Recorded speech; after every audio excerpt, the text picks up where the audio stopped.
예, 안녕하세요. 정신과 의사 김석대입니다. 누구나 다 늙어갑니다. 여러분 저를 볼 때 머리칼도 죽고 머리도 허옇고 얼굴도 쭈글쭈글하고 누가 봐도 할아버지처럼 보이지요. 근데 저도 젊었을 때가 있었습니다. 고등학교 때 머리를 빡빡 깎지 않습니까? 머리를 기르면서부터 아하 이마가 넓다는 걸 알았습니다. 그렇다고 대머리는 아니고요. 그냥 이마가 훤하게 넓은 남자였습니다. 저에게 가발 가게를 소개해 주겠다는 친구도 있었고 좀 나이가 들어서는 염색이라도 하라고 권하는 친구도 있었습니다. 게다가 또 제가 이제 직업이 상담을 주로 하는 직업이고 처방을 하는 직업이니까 처방이라는 게 다른 말로 하면은 지시거든요. 그 뭐 약만 처방하는 것이 아니라 행동도 처방을 할 수가 있고 말도 처방할 수가 있고 그러니까 행동을 지시하다 보니까 나이는 젊으면서도 나이가 드신 분들에게도 권고하는 그런 적이 있습니다. 50대 때는 경로우대표라는 걸 가끔 받았습니다. 그때는 지금처럼 그 경로우대증이 있는 게 아니고 지하철 표가 이렇게 조그만 그 기차표처럼 생긴 게 있었는데 지금은 기차표도 크군요. 노인표는 하얀색입니다. 무료표입니다. 제가 이렇게 가면은 매표 구에서 저만큼 오는 걸 보고서 그냥 아무 소리 안 하고 하얀 표를 턱 던져줍니다. 어떤 때는 그 모른 척하고 받아서 공짜로 타고 간 적도 있고요. 어떤 때는 나 이거 아닙니다 하고서는 돈 주고 사서 간 적도 있고 제가 할아버지라는 말을 제일 처음 들은 나이가 언제냐 하면 아마 믿어지시지 않을 겁니다. 38살 때입니다. 장항선 열차를 탔는데 무궁화 열차 대천 쪽에서 이제 서울로 오는 열차인데 이 열차를 타니까 먼저 탄 어떤 아주머니와 8살 먹었을 남자 어린애가 같이 있었습니다. 제가 앉기 전에는 그 엄마와 그 아들이 아주 자유스럽게 재미있게 하다가 아저씨가 옆에 떠보니까 좀 처음에는 눈치를 보고 좀 조심조심하고 좀 서먹서먹하고 하더라고요. 제가 가만히 있으니까 그 다음부터는 이제 또 꼬마가 부산스럽게 나대기 시작합니다. 그 엄마가 미안했던가 봐요. 야, 가만히 있어. 할아버지 이놈하셔.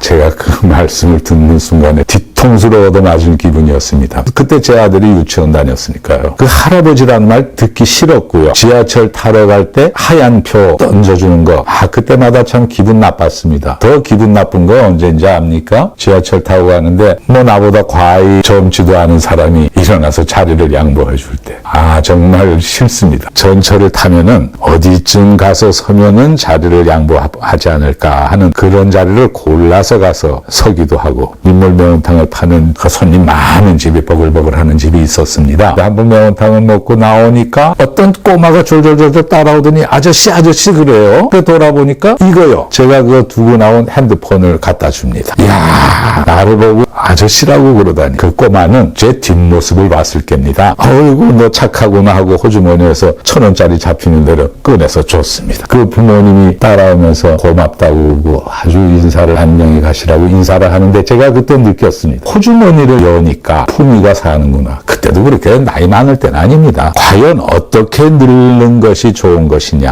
하는 생각을 해봤습니다. 늙지 않으려고 안간 힘을 씁니다. 보톡스라는 거 있죠. 주름살 펴는 그 주사. 보툴리눔 독소, 톡신. 보툴리눔 톡신이라는 말을 보톡스라고 합니다. 독성 물질입니다. 그래서 그거 맞으면은 신경 기능이 죽어집니다. 그 신경 기능이 죽으니까 근육이 풀어집니다. 주름살이 펴집니다. 보톡스를 맞아서 얼굴은 팽팽하게 젊어 보일지 모르지만 그 얼굴에는 표정이 없을 수 있죠. 과연 그렇게 해서라도 늙지 않으려고 애를 쓸 필요가 있느냐? 저는 늙어 보니까 젊었을 때보다는 훨씬 좋다는 걸 여러 번 느낍니다. 어렸을 적부터 한 50대 때까지 계속 듣는 말이 선배님들로부터 듣는 말이 있습니다. 국민학교 다닐 때는 중학교 다니는 선배가 너 몇 학년이니? 4학년이요. 아이고 그래 좋을 때다. 대학교 다닐 때는 사회생활 하는 분이 아이고 대학생이구나 좋을 때다.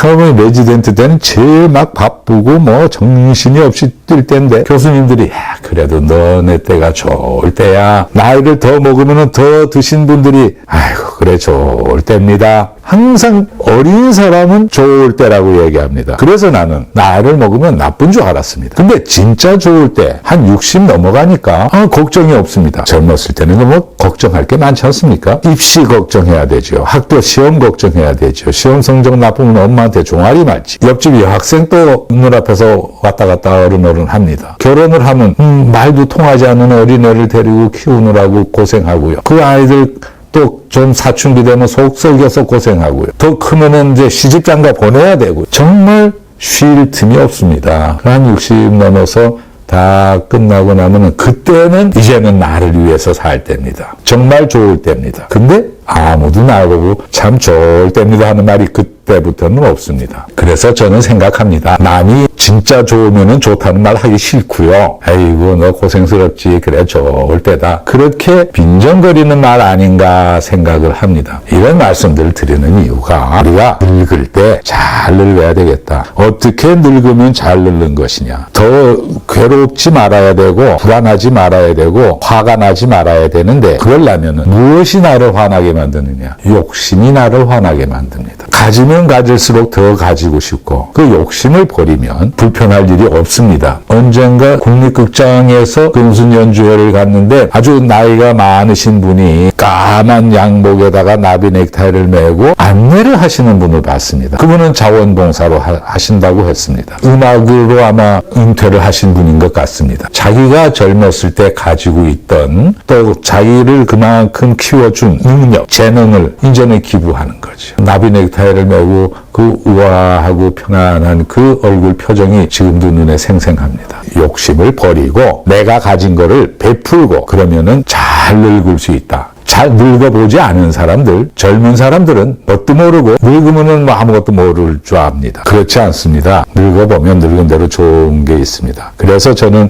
얘기합니다. 우리가 불로라고 얘기하죠. 불로장생. 늙지 않고 오래 산다. 저는 늙지 않는 것처럼 비참한 거 없다고 생각합니다. 늙지 않기보다는 잘 늙는 웰로의 길을 우리가 택하면은 참 좋겠다 생각합니다. 그 이후 나는 남들이 나를 할아버지라고 그럴 때 그럼 내가 할아버지지. 그 할아버지란 말이 조금도 서글프거나 서럽지 않았습니다. 친구들, 우리 동년배, 또 선배님들, 따라오는 후배님들 같이 잘 늙어갑시다. 감사합니다.